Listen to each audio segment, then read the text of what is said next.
Estudiemos juntos el libro de Génesis. Muy buenos días a todos, bienvenidos, bienvenidas. Mi nombre es Horacio Urteaga y hoy ya vamos a entrar al capítulo 45. Capítulo que nos va a seguir relatando toda esta dinámica de encuentros entre los hermanos de José y José. Recordemos que José aún no se ha dado a conocer a sus hermanos. Sus hermanos piensan que José es alguien muy importante dentro de Egipto, la mano derecha del faraón, pero en la vida se van a imaginar que es su hermano que ellos vendieron hace más de 20 años atrás. Así que hoy día, en este capítulo, José se va a revelar. José se va a mostrar tal cual es, va a revelar que es José. ¿Por qué José lo va a hacer y por qué escoge en este momento para hacerlo? Porque él ha ido probando a sus hermanos en el transcurso de los capítulos.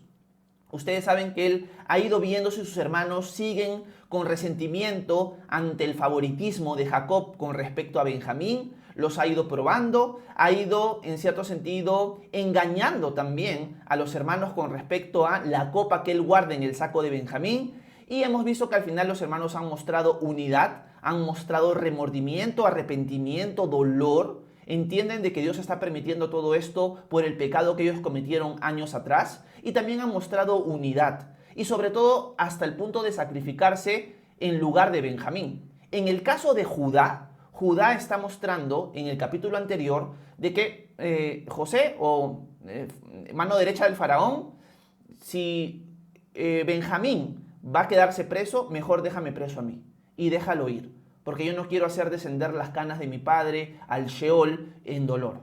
Así que José, ante toda esa demostración de que sus hermanos han cambiado, que han aprendido de sus equivocaciones, no va a aguantar los sentimientos que él tiene hacia ellos y va a manifestarse tal cual es. Y vamos a ver la reacción de los hermanos, las palabras de José, las palabras de Jacob al final del capítulo y vamos a ver qué podemos rescatar nosotros esta mañana con respecto al capítulo 45. Así que entremos ahora sí de lleno al capítulo 45 de Génesis y veamos qué es lo que el Señor tiene para nosotros hoy.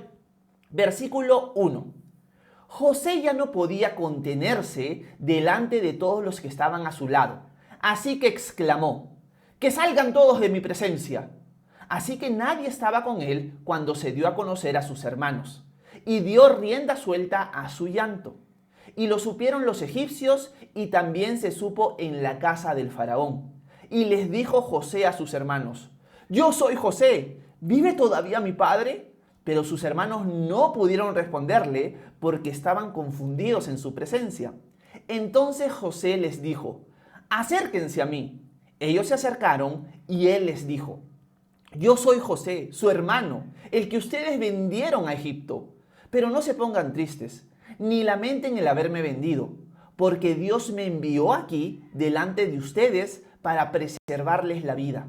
Ya ha habido 2 años de hambre en todo el país, y aún faltan 5 más, en los que no habrá quien are la tierra, ni quien coseche nada. Pero Dios me envió delante de ustedes para preservar su descendencia en la tierra y para darles vida mediante una gran liberación. Así que no son ustedes quienes me mandaron acá, sino Dios, que me ha puesto como padre del faraón y señor de toda su casa, y como gobernador de toda la tierra de Egipto. Pero dense prisa, vayan con mi padre y díganle esto de mi parte: Dios me ha hecho señor de todo Egipto, ven a mí, no te detengas. Hacemos una pausa para resumir lo que acabamos de leer en estos versículos. José ya no aguanta las emociones, ya no aguanta el ver a sus hermanos unidos, sacrificándose el uno por el otro, así que manda sacar todos del lugar donde están reunidos y se pone a llorar. El llanto de José llega a ser escuchado por sus siervos que están fuera y ellos le llegan a comentar al faraón lo que José está sufriendo y lo que está pasando. José les empieza a hablar a sus hermanos en hebreo. Recordemos que en los capítulos anteriores, José se ha ido comunicando por medio de un traductor. Él estaba hablando en egipcio y el traductor le estaba contando todas las cosas, lo que los hermanos decían, y él se hacía como que el que no entendía. Así que ahora les empieza a hablar en hebreo y les cuenta a ellos, llorando: yo soy José.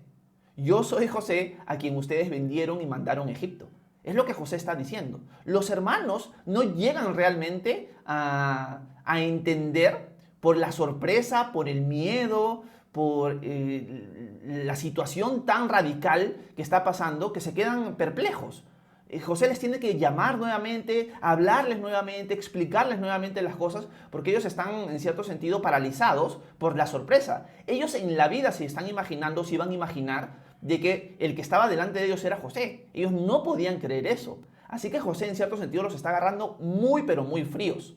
Lo primero que quiero recalcar en estos pasajes es que José, al ser un hombre de Dios, al ser un hombre fuerte, al ser un hombre que gobierna, no está mostrando debilidad cuando está llorando. Esto lo conversaba en el tiempo de preguntas y respuestas en las clases anteriores con alguien que comentó que al haber decidido seguir al Señor, una de las cosas que Dios ha hecho en su vida es que lo ha hecho más sensible y es alguien que se ha vuelto llorón, por así decirlo. Y yo le decía a esa persona que eso no está mal. Las escrituras no muestran el llanto como un signo de debilidad. Nuestras culturas generalmente machistas tienden a ver al hombre que llora como un hombre débil y por lo tanto los hombres no lloran. Pero es algo ajeno al carácter de Dios y es algo ajeno al carácter de los hombres de Dios. Los hombres de Dios sí lloran. Por lo tanto, no es un símbolo de debilidad el llorar. José, un hombre de Dios, está llorando por el dolor que ha sentido, porque se ha conmovido tras ver la unidad de sus hermanos, el arrepentimiento, el sacrificio mutuo, así que explota en llanto. Y eso no es símbolo de debilidad. Es más, el hombre más fuerte del mundo, por así decirlo, el que tiene el mejor carácter de cualquier ser humano, Jesucristo mismo, lloró. Por lo tanto, si nuestro Señor ha llorado, no está mal que nosotros lloremos. El llanto no es un símbolo de debilidad. Eso es lo primero que quería dejar claro esta mañana. Pero segundo, quería meditar un poquito en lo que José le dice a sus hermanos. Porque José le dice a sus hermanos, en verdad, Dios es el que me ha enviado acá. Dios me envió acá. Dios me envió acá para preservarles la vida a ustedes. Porque Él sabía que iban a venir estos años de hambruna y Él, que nos prometió a nuestra familia, que por medio de nuestra familia iba a venir ese descendiente que iba a pisar la cabeza de la serpiente. Esta familia que Dios ha escogido para armar de ella una nueva nación, los israelitas, el Señor me ha permitido venir aquí a través de situaciones difíciles que ustedes me han vendido, pero esto ha sido para preservarnos la vida. Dios me ha traído aquí. Y la pregunta que podría surgir para nosotros esta mañana es la siguiente. Un ratito, ¿Dios lo mandó ahí? ¿O fueron los hermanos malvados que lo mandaron ahí? Y la respuesta es ambas. Es verdad, los hermanos malvados al vender a José lo enviaron a Egipto. Pero también la respuesta es que Dios lo envió a Egipto. Y es aquí donde se mezclan la soberanía de Dios y la responsabilidad del hombre. El ser humano es responsable por sus actos, pero Dios es soberano. Y Dios va a permitir ciertas situaciones y las va a usar al final para cumplir sus propósitos. Porque para los que amamos a Dios, todas las cosas nos ayudan para bien. ¿Los hermanos de José entonces son culpables? Son culpables. Pero Dios usó sus malas intenciones para algo bueno en el futuro. Y esto es salvarles la vida, prosperar a José y hacerlo la mano derecha del faraón. Así que una de las cosas que tenemos que entender a la luz de toda la palabra de Dios es que la responsabilidad humana y la soberanía divina se entremezclan la una con la otra. A veces es difícil entender eso, pero es lo que la Escritura nos presenta. Dios es soberano, Dios reina, Dios está en control, pero el ser humano sigue siendo responsable. Esto, por ejemplo, lo podemos ver en la traición de Judas hacia Jesús. Ya dentro del plan de Dios se sabía que alguien de los apóstoles iba a traicionar a Jesús y lo iba a entregar por 30 monedas de plata. Pero eso no libra a Judas de su responsabilidad individualmente como alguien que lo traicionó. Judas es culpable, pero Dios usó el acto pecaminoso de Judas para cumplir su voluntad al final del día. Así que, en este sentido, vemos exactamente lo mismo. Y José ha entendido eso en el transcurso de estos más de 20 años. Y por eso José no tiene no tiene resentimiento hacia sus hermanos. Porque si nos ponemos a pensar, estos hombres fueron los que vendieron a José, los que lo han hecho sufrir durante un montón de años. Si no me equivoco, han sido 13 años de sufrimiento de José, siendo siervo de Potifar, siendo un siervo en la cárcel también. Ellos son los culpables humanamente hablando.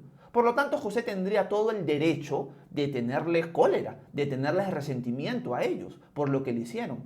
Pero José en estos 20 años ha entendido, sí, mis hermanos han hecho esto y son culpables por eso. Pero Dios estaba en control. Dios ha sido fiel. Dios me ha cuidado. Y Dios ha permitido estas situaciones difíciles en mi vida para un bien mayor. Y ahora se está viendo claramente. Ha sido para preservarles la vida a toda mi familia, la familia que Dios eligió para enviar a su Mesías en el futuro, para ser un pueblo que lo adore a Él. Y eso es lo que José está comunicando a sus hermanos. Porque es importante repasar esto constantemente. Porque una lección que ya vengo diciendo desde capítulos anteriores es que la vida de José nos enseña claramente que para los que amamos a Dios todas las cosas nos ayudan para bien. Lección práctica para nosotros. Sea lo que sea que estemos pasando el día de hoy, si hemos puesto nuestra fe en Cristo, va a ser para nuestro bien. Punto final. Así de sencillo es. A veces caemos en dos errores. Cuando alguien nos hace daño, cuando alguien nos traiciona, cuando alguien peca contra nosotros. Un error es prácticamente hacer como si nunca hubiera pasado. No. Realmente esta persona me ha hecho daño. Realmente esta persona ha pecado contra mí. Estaríamos cometiendo un error si hacemos como si nunca pasó. Eso es un error. Pero el otro error sería no entender de que Dios ha estado en control de todas esas situaciones que estamos pasando. Sí, son dolorosas, son situaciones que nos llevan a quizás luchar con el resentimiento en nuestra vida, pero cuando entendemos de que Dios está en control, le echamos todas nuestras angustias a Él porque Él tiene cuidado de nosotros. Si me ha pasado, es porque Dios lo ha permitido para un bien mayor. Para que yo aprenda una lección hoy, para que aprenda una lección en el futuro, para que aprenda a confiar en Él, etcétera, etcétera. Dios tiene un montón de propósitos que no pueden entrar en nuestra cabeza en un solo momento, pero que Él está permitiendo en el transcurso de nuestra vida para nuestro bien. Así de sencillo es. Si nosotros nos vamos a seguir leyendo estos versículos, vamos a ver que Dios va a hacer a través de todo esto que ha pasado, estos 13 años, 20 años dolorosos, que la nación de Israel ahora va a estar protegida en una tierra en Egipto, que es la tierra de Gosén. Y en cierto sentido Dios los va a llevar ahí para protegernos de la influencia de los cananeos. Porque conociendo a Jacob y a su familia, si ellos seguían viviendo en la tierra de Canaán, lo más probable es que al final se iban a terminar mezclando con los cananeos y al final la nación de Israel que Dios está separando desde Abraham se iba a perder. Por lo tanto, Dios también está protegiendo a la nación de las influencias externas que iban a llevar a la nación a mezclarse con ellos. Y ya hemos visto muchas veces que no es el corazón de Dios que su pueblo se mezcle con los pueblos paganos. Así que hay un montón de propósitos por los cuales Dios ha permitido estos años de dolor. No han sido pocos años, han sido muchos años. Por lo tanto, eso también podría pasar en nosotros. Horacio, llevo experimentando un montón de años sufrimientos, injusticias, gente que me traiciona, aquello, al otro. Yo no puedo ver cómo Dios está usando eso para bien en este momento. José tampoco. José tampoco hubiera podido decir eso. José también hubiera dicho, yo no entiendo cómo Dios puede usar esto para bien, Horacio. Tú tienes una revelación mayor que la mía, diría José. Tú sabes, porque el apóstol Pablo escribió, que para los que amamos a Dios todas las cosas nos ayudan para bien. Yo no lo entiendo, Horacio. Nosotros ahora estamos viendo el final de la historia. Y eso es bien bonito, porque siempre al final de la historia, cuando pasamos la tormenta o cuando salimos de ella, cuando Dios nos saca de ellas, ahí es donde podemos entender mejor, no a totalidad, porque nunca vamos a poder entender completamente la mente de Dios, por qué el Señor permitió estas cosas en mi vida. Para animar a otros, para forjar mi carácter, para forjar mi dependencia de Él y hasta para ayudar a otros, quizás, como en el caso de José. Así que, sea lo que estén pasando esta mañana, sea lo que estén pasando en esta temporada, sea algo sencillo o sea algo difícil, el Señor reina, el Señor está en control. ¿Qué tienes que hacer tú? Echa todas tus angustias sobre Él, porque Él tiene cuidado de ti. Y esto lo vemos claramente en la vida de José. Así que quede bien marcado esta lección para nosotros esta mañana. El Señor está en control, Él fue el que llevó a José a Egipto y Él lo ha hecho con un propósito específico. Salvar a toda esta familia para que luego venga el Salvador del mundo, el Mesías, Jesucristo, Dios hecho hombre. Así que vamos a seguir leyendo qué es lo que los hermanos de José escuchan de parte de él. Déjenme ver el versículo 9 en adelante, donde José les está diciendo a sus hermanos que envíen o que manden llamar a Jacob. Y vamos a volver a leer el versículo 9. Dice lo siguiente: pero dense prisa, dice José, vayan con mi padre y díganle esto de mi parte. Dios me ha hecho señor de todo Egipto. Ven a mí, no te detengas. Habitarás en la tierra de Gosén y estarás cerca de mí, junto con tus hijos y tus nietos, tus ovejas y tus vacas y todo lo que tienes.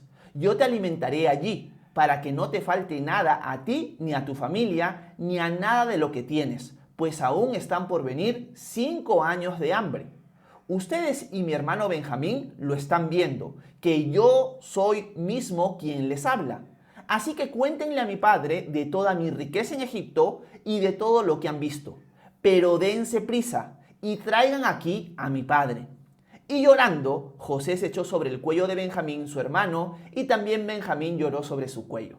Llorando también, José besó luego a todos sus hermanos, y después sus hermanos hablaron con él. La noticia llegó a la casa del faraón. Le dijeron: han llegado los hermanos de José, lo cual agradó al faraón y a sus siervos. Entonces el faraón le dijo a José: dile a tus hermanos que carguen sus bestias y que regresen a la tierra de Canaán, que tomen al padre de ustedes y a sus familias y que vengan a mí. Yo les daré a ustedes lo mejor de la tierra de Egipto y ustedes comerán de la abundancia de la tierra. Y tú ordénales que hagan lo siguiente: que tomen de la tierra de Egipto carro para sus niños y mujeres y que vengan y traigan al padre de ustedes. Y no se preocupen por sus enseres, porque de ustedes será lo mejor de la tierra de Egipto. Hacemos una pausa porque el faraón premia a los hermanos de José, se entera de que sus hermanos son los que han estado conversando con él, que es por la visita de sus hermanos que José está llorando. Y el faraón lo que les dice es: muchachos, quédense tranquilos, la tierra de Egipto es prácticamente suya, nosotros lo vamos a prosperar acá, los vamos a llenar de regalos, tienen tierra donde vivir, vayan a traer a su padre, a sus esposas, a sus hijos, y acá van a tener de todo, es lo que dice el faraón. Y acá remarco algo bien bonito. Si nosotros nos ponemos a pensar, alzamos la perspectiva y hacemos una pregunta, vamos a ver que la pregunta va a ser como que negativa, o la respuesta más que todo a esta pregunta. ¿A qué me refiero? ¿Realmente los hermanos de José, Jacob, se merecen que el faraón y que José los premie así? Y la respuesta es no, no se lo merecen, para nada. Estos hombres han sido los que han vendido a José.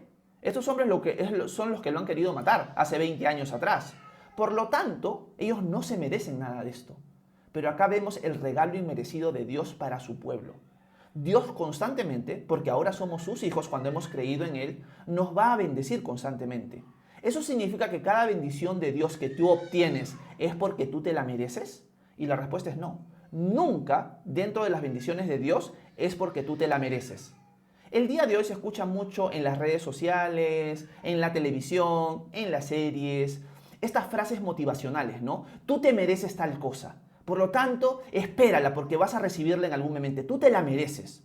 Esa es una idea muy ajena a la palabra de Dios. Ese es un pensamiento del mundo que no es conforme al pueblo de Dios. El pueblo de Dios entiende lo siguiente: las bendiciones que yo tengo no son porque yo las merezco, sino porque Dios me ama. Y Dios me ama inmerecidamente. En este caso, el faraón José está bendiciendo a su familia inmerecidamente. Ellos no se lo merecen para nada. De la misma manera, nosotros también. Somos bendecidos por Dios constantemente, pero eso es por medio del amor de Dios a través de su Hijo Jesucristo. No es porque lo merecemos. Si me pongo a pensar en mi propia vida, tantas veces ya conociendo el amor de Dios, ya conociendo sus bendiciones, le he fallado. O sea, ya sabiendo todo lo que sea de Dios, conociendo su amor, viendo su gracia, viendo su perdón, y aún así le he fallado. En la vida voy a seguir mereciendo las bendiciones de Dios, pero Dios me sigue bendiciendo en Cristo Jesús. Por lo tanto, me doy cuenta, estas bendiciones de Dios son inmerecidas. Yo no las merezco. ¿Cuántas veces le he fallado a Dios? ¿Cuántas veces le he dado la espalda? Aún ya conociendo su amor, su perdón, su gracia en mi vida. Por lo tanto, no lo merezco, pero aún así Dios me lo da. Y eso es algo hermoso que, en cierto sentido, formamos parte o experimentamos los que somos parte del pueblo de Dios. Si tú eres parte del pueblo de Dios y tú le has entregado tu vida a Jesús, esta es una experiencia lo más probable común en tu vida. Le has fallado a Dios, te sientes el peor hombre, la peor mujer del mundo porque le has fallado a Dios, y de repente ves una bendición de Dios en tu vida. Y tú dices, pero ¿cómo es posible, Dios? ¿Cómo es posible, Señor, que me bendigas a pesar de cómo te he fallado? Y ese es el amor inmerecido. Eso es lo que se conoce como gracia. La gracia de Dios es un regalo inmerecido. La salvación en nuestras vidas es un regalo inmerecido. En esto muestra su amor Dios para con nosotros, en que aún siendo pecadores, Cristo vino y murió por nosotros. No es que nosotros empezamos a buscar a Dios y Dios dijo, ay, es que la gente del mundo, mi creación, me está buscando, voy a venir a morir por ellos. No, todo lo contrario. Cuando ni siquiera lo buscábamos, cuando le estábamos dando la espalda, Él vino y murió por nosotros. Eso es gracia. Y eso es lo que la familia de Jacob está experimentando de parte de Dios. Ha movido el corazón del faraón para bendecirlos, ha movido el corazón de José para entender que Él está en control y también para bendecirlos. Y la familia de Jacob va a ser bendecida no porque se lo merezcan, ni por sus obras, sino por gracia. Es un regalo inmerecido porque ellos pusieron al Dios de Israel, al Dios de Abraham, de Isaac y de Jacob como su Dios. Si tú pones hoy día al Dios de la Biblia, al Dios de Israel, al Dios de Abraham, Isaac y Jacob, al Dios que creó los cielos y la tierra, a Yahweh, a la persona de Jesucristo como tu Dios y Salvador, tú vas a recibir las bendiciones de Dios inmerecidamente, porque Él las ha expuesto por medio de su Hijo para todo aquel que cree en Él y se arrepienta. Así que si tú pones tu fe hoy día en Jesús, vas a experimentar lo que yo he experimentado y lo que muchos hemos experimentado acá, la gracia de Dios inmerecida en nuestra vida. Y eso es lo que está experimentando la familia de Jacob. Así que lección esta mañana para nosotros, nuestro Dios es un Dios que no te premia porque te lo mereces. Es un Dios que te bendice porque te ama, inmerecidamente. Ese es nuestro Dios y a ese Dios servimos. A Él sea la gloria por los siglos de los siglos, porque se lo merece. ¿Cuántas veces le hemos fallado y Él nos va a seguir bendiciendo en Cristo Jesús? Así que es importante alabar al Señor hoy por esas bendiciones en nuestra vida y reconocer que no las merecemos. Así que es importante meditar eso esta mañana para ir terminando ya el capítulo. Vayamos prácticamente al final, leamos los dos últimos párrafos, versículo 21 en adelante. Los hijos de Israel lo hicieron así. Me encanta porque dice los hijos de Israel, o sea, los israelitas. Ya acá se está formando la nación como tal. Ya Moisés, el autor de Génesis, lo está mostrando así, el pueblo de Dios, los israelitas. Lo hicieron así y siguiendo la orden del faraón, José les dio carros y les proveyó víveres para el camino. A cada uno de ellos les dio mudas de ropa, y a Benjamín le dio 300 piezas de plata y 5 mudas de ropa. A su padre le envió 10 asnos cargados con lo mejor de Egipto, 10 asnas cargadas de trigo y pan y comida para el viaje de su padre. Luego despidió a sus hermanos y ellos partieron. Y él les recomendó, no vayan peleando por el camino. Ellos salieron de Egipto y llegaron a la tierra de Canaán, a donde estaba Jacob su padre. Y le dieron la noticia. Le dijeron, José vive todavía, es el señor de toda la tierra de Egipto. Pero en el fondo Jacob se afligió, porque no les creía. Entonces ellos le contaron todo lo que José había dicho, palabra por palabra. Y cuando Jacob vio los carros que José había enviado para llevarlo, su espíritu revivió. Entonces Israel dijo, me basta con que mi hijo José viva todavía. Iré a verlo antes de que muera. Bueno, el capítulo termina mostrándonos la noticia que llega a Jacob y cómo Jacob al principio responde con incredulidad. Son 20 años que él ha pensado que su hijo está muerto. O sea, ¿qué vas a esperar? ¿Que te va a creer inmediatamente? No. Pero cuando escucha las palabras de José, cuando ve lo que José ha mandado, se queda sorprendido y dice, y ya es Israel el que habla, el gobernado por Dios, con que mi hijo viva todavía, me basta. Tengo que ir a verlo antes de que me muera. Y esto nos muestra cómo la fe de Jacob ha revivido. Pero también nos da una lección importante. Si Jacob hubiera entendido lo que hemos estado hablando esta mañana, todos estos años de amargura, de dolor, hubieran sido llevados de una manera completamente distinta. Jacob ahora puede ver, para los que amamos a Dios, todas las cosas me ayudan para bien. Mi hijo no estaba muerto, mi hijo estaba vivo. Hubo un propósito por el cual desapareció. La gloria sean dadas a Dios. Pero si nosotros retrocedemos en el tiempo, vemos a un Jacob amargado, a un Jacob traumado con respecto a la protección de su hijo Benjamín. O sea, vemos un hombre que ha sufrido mucho, pero ha sufrido mucho por no haber puesto su confianza en Dios. Si Dios permitió, en cierto sentido, que José desapareciera, que José muriera, Dios lo permitió para un bien que nosotros no podemos entender, porque no podemos entender la mente de Dios. Dios lo quiso así en su plan. Por lo tanto, si Jacob hubiera entendido eso, su vida hubiera sido de una calidad completamente distinta a la que ha vivido todos estos años. Pero ahora, a través de situaciones dolorosas, ha aprendido, en cierta medida, esa lección. Al final sí era verdad. Para los que amamos a Dios, todas las cosas me ayudan para bien. Pero yo tuve que esperar hasta el final de la tormenta. Que en nuestro caso no sea así. No experimentemos o no esperemos, perdón, hasta el final de la tormenta para recién decir, ay, sí, Dios estaba en control. No, hoy, sea lo que sea que estás pasando, recuerda esto, Dios está en control. Si Dios lo está permitiendo en tu vida y tú eres alguien que ya has decidido seguir a Cristo, es para tu bien. Si tú eres alguien que estás experimentando dolor en tu vida y aún no has decidido seguir a Cristo, es para que te acerques a Él esta mañana. Es para que de una vez por todas digas, es tiempo de rendirme al Señor. Es tiempo de entregarle mi vida a Él. Es tiempo de bajarme del trono y entregarle el trono a quien realmente le pertenece, a Jesús. Que Él sea mi Señor y mi Salvador el día de hoy. Así que espero que este devocional pequeño haya sido de edificación para ustedes. Hay varias lecciones muy bonitas que tenemos que recordar y aprender aquí y que les vamos a seguir repitiendo en los siguientes capítulos, porque la historia de José todavía no ha acabado. Todavía nos quedan 5 capítulos más en el libro de Génesis, así que vamos a seguir meditando un poco más en estas verdades tan importantes para nuestra vida diaria. Si tienen preguntas, dudas, comentarios, por favor háganmela saber, que con gusto voy a intentar responder sus preguntas a continuación. Muchas gracias por su atención, que Dios los bendiga a cada uno de ustedes.